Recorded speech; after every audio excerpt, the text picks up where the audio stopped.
kita akan menyinggung terkait dengan Islamic business ya, termasuk juga kita coba untuk melihat fenomena yang terjadi sebelakangan ini, gitu Hmm. bahwa ada sebuah startup yang dibanggakan oleh Indonesia waktu itu, ya dibangga-banggakan bahkan oleh mantan presiden Indonesia, gitu ya, tapi mereka terkena fraud, gitu ya, mengalami sesuatu yang tidak mengenakan lah untuk didengar, gitu ya. Nah, bagaimana Pak Ronald memandang kondisi tersebut?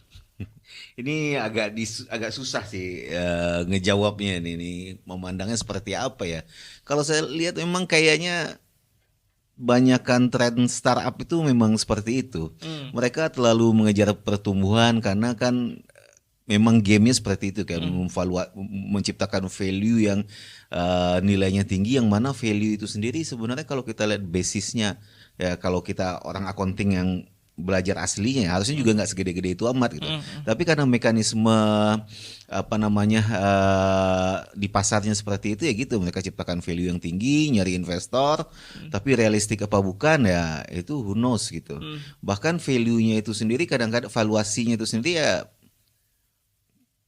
agak meragukan gitu kalau kita lihat tren ke belakang-belakang kan memang banyak pada yang nyungsep ya. hmm, Jadi kalau ditanya apakah itu fraud, ya bisa jadi yang lain-lain mungkin juga sebenarnya juga kayak begitu gitu kan. hmm, Mereka apa namanya ujung-ujungnya yang kelihatan memang memalsukan laporan keuangan, mempercantik apa namanya memperbesar revenue.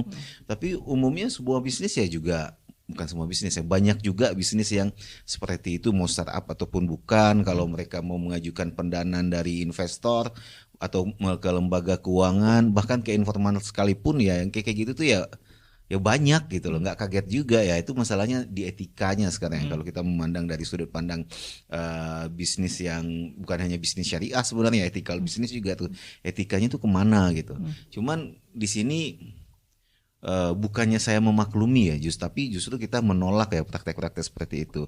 Hanya memang kalau yang dikejar hanyalah uang, hmm, ya ujung-ujungnya ya seperti itu juga, hmm. begitu Iya, Andi. dikejar hanya valuasi aja, Hmm, akhirnya mengandalkan bagaimana caranya supaya tetap diminati oleh investor ya, maka betul. di bagus-bagus, percantik oleh laporan keuangan.